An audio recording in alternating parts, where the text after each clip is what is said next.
Welcome बच्चों। आज इस वीडियो में आप लोग तंत्रिका तंत्र या स्नायु तंत्र के विषय में जानेंगे। तंत्रिका तंत्र या स्नायु तंत्र को इंग्लिश में नर्वस सिस्टम कहते हैं। बच्चों, इस वीडियो में हम लोग समझेंगे तंत्रिका तंत्र क्या है, शरीर में इसका क्या कार्य है, साथ ही तंत्रिका कोशिकाएं क्या होती हैं, उसकी संरचना कैसी होती है और तंत्रिका कोशिकाएं कितने प्रकार की होती हैं। तो हम लोग आज का टॉपिक स्टार्ट करते हैं, तंत्रिका या स्नायु तंत्र। बच्चों, हम लोग जानते हैं हम लोग का जो मानव शरीर है विभिन्न प्रकार के अंग तंत्रों से मिलकर बना हुआ है। मानव शरीर की संरचना जो है वो विभिन्न प्रकार के अंग तंत्र से मिलकर बनी है। ये अंग तंत्र अपना विशेष कार्य करते हैं। जैसे अगर भोजन को पचाने के कार्य किया जाए, भोजन हम लोग ग्रहण करते हैं, उसको पचाने के कार्य करने के लिए शरीर में पाचन तंत्र की व्यवस्था है। पाचन तंत्र से संबंधित अंग भोजन पचाने का कार्य करते हैं। उसी प्रकार हम लोग ऑक्सीजन लेते हैं, कार्बन डाइऑक्साइड को बाहर निष्कासित करते हैं, श्वास क्रिया करते हैं। इसकी व्यवस्था जो शरीर में की गई है वो श्वसन तंत्र कहलाती है। श्वसन तंत्र के जो अंग हैं वो श्वसन क्रिया में सहायता देते हैं। इसी प्रकार शरीर में उपापचय प्रक्रिया होती है जिसमें काफ़ी हानिकारक पदार्थ शरीर में बनते हैं जो कि शरीर से बाहर निकालने आवश्यक होते हैं।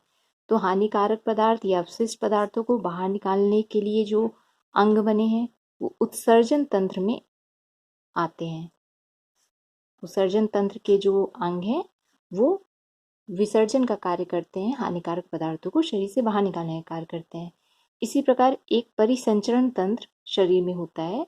परिसंचरण तंत्र का मुख्य कार्य जो शुद्ध रक्त है उसको पूरे शरीर में रक्त का परिवहन करने का कार्य होता है। शुद्ध रक्त को पूरे शरीर में पहुंचाना, यह कार्य परिसंचरण तंत्र के अंगों द्वारा किया जाता है। इस प्रकार बच्चों, ये जो ढेर सारे तंत्र हैं, पाचन तंत्र, श्वसन तंत्र, उत्सर्जन तंत्र, परिसंचरण तंत्र, ये मानव शरीर को एक इकाई के रूप में कार्य करते हैं। सबके अपने अपने डिफरेंट कार्य हैं, लेकिन उनमें सामंजस्य बनाए रखने के लिए, ताकि शरीर एक इकाई के रूप में कार्य कर सके, कार्यों का नियंत्रण एवं समन्वय ठीक प्रकार से हो, इसके लिए जो शरीर में व्यवस्था की गई है उसको बोलते हैं सूचना प्रसारण केंद्र। सूचना प्रसारण केंद्र द्वारा शरीर में जो भी विभिन्न अंगों द्वारा जो भी कार्य किया जाता है उसका नियंत्रण और समन्वय किया जाता है। सूचना प्रसारण केंद्र शरीर में दो प्रकार के तंत्रों से मिलकर बना होता है। पहला है तंत्रिका तंत्र या नर्वस सिस्टम और दूसरा है अंतःस्रावी तंत्र या इंडोक्राइन सिस्टम। तंत्रिका तंत्र या नर्वस सिस्टम जिसके विषय में हम लोग को अध्ययन करना है।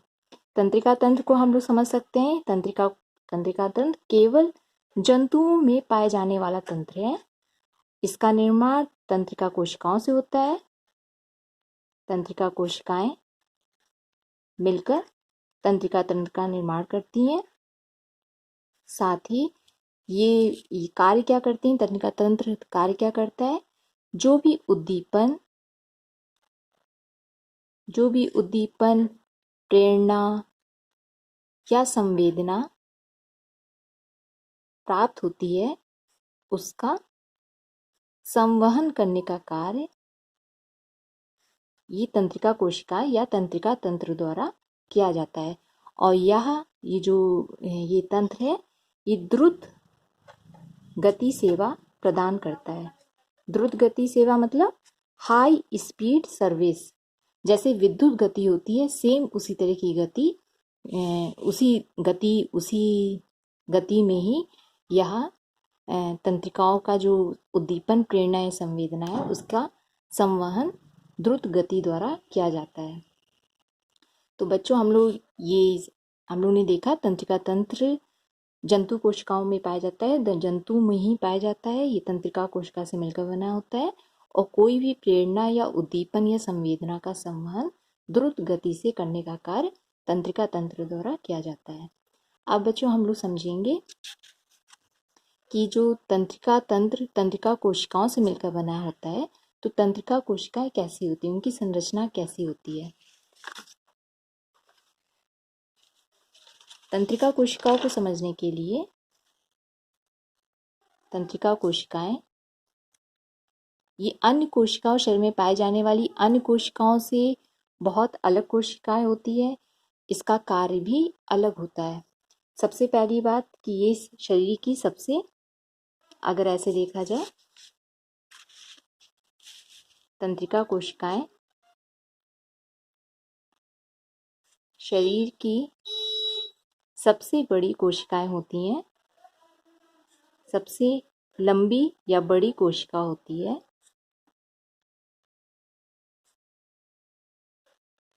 इसकी लंबाई को माना जा सकता है, ये 0.1 मिलीमीटर से स्टार्ट होती है से लेकर 1 मीटर से अधिक तक लंबी हो सकती है। इसकी लंबाई, ये लंबी कोशिकाएं होती हैं। इनका जो, अगर इनकी संरचना देखी जाए तो तंत्रिका कोशिका को हम लोग 2 भागों में बांट सकते हैं।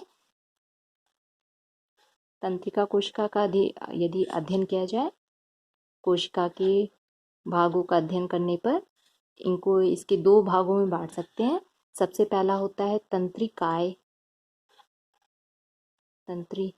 तंत्रिका काय, और दूसरा जो भाग होता है वो तंत्रिका कोशिका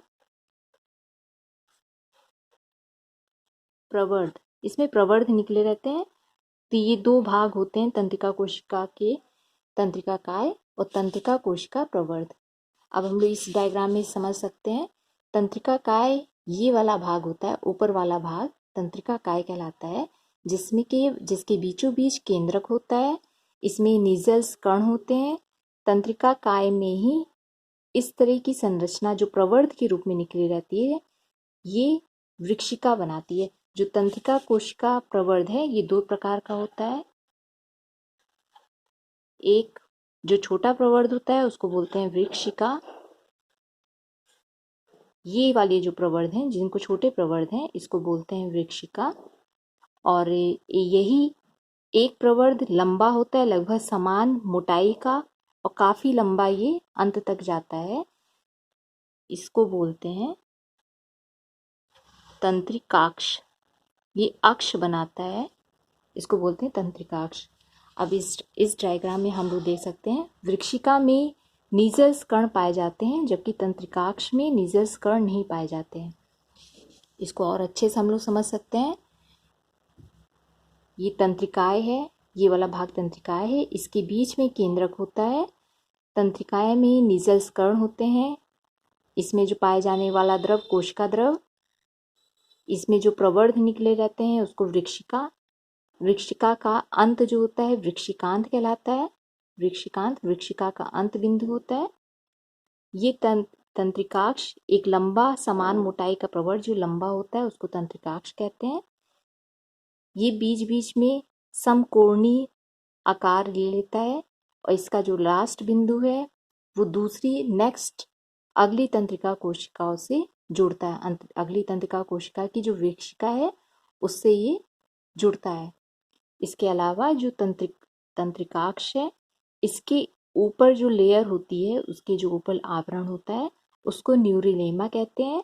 न्यूरिलेमा और तंत्रिकाक्ष के बीच एक वसीय पदार्थ भरा रहता है जिसे माइलिन कहते हैं। ये माइलिन क्या कार्य करता है? ये माइलिन इससे सुरक्षा का कार्य करता है। साथ ही जो भी संवेदना, उद्दीपन या प्रेरणा प्राप्त होती है, इसको बहुत तीव्र गति से पहुंचाने का कार्य करता है। एक तंत्रिका कोशिका से दूसरी तंत्रिका कोशिका में पहुंचाने का कार्य माइलिन नामक वसीय पदार्थ के कारण बहुत तीव्रता के साथ किया जाता है। साथ ही ये जो बीच बीच में न्यूरिलेमा है, ये जो तंत्रिकाक्ष है उसके बीच बीच में ये दबी हुई होती है। इस संधि को बोलते हैं रेनवियर की पर्व संधि। ये रेन्यूअर जो होता है ये पोषक पदार्थों को और ऑक्सीजन को पहुंचाने का कार्य करता है। इसके साथ तंत्रिका कोशिका में अगर हम लोग और अच्छे से देखें तो तंत्रिका कोशिका का जो लास्ट बिंदु होता है जो कि अगली तंत्रिका कोशिका से मिलता है, मतलब इसका जो लास्ट प्रवर्ग नेक्स्ट तंत्रिका कोशिका के वृक्षिकांत से मिलकर ये युग्म बनाते हैं। इस बिंदु को ही युग्मानुबंधन कहते हैं।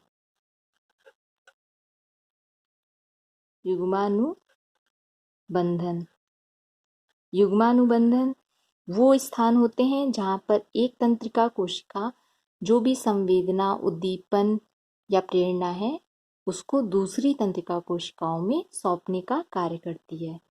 इस प्रकार बच्चों ये जो पूरी तंत्रिका कोशिका है ये मानव शरीर में पाई जाने वाली सबसे बड़ी कोशिका है। इस कोशिका को अच्छे से आप लोग अपनी होम साइंस की जो टेक्स्ट बुक है उसमें अच्छे से इस चैप्टर को पढ़िए। जो नहीं समझ में आएगा आप लोग हमसे पूछ सकते हैं।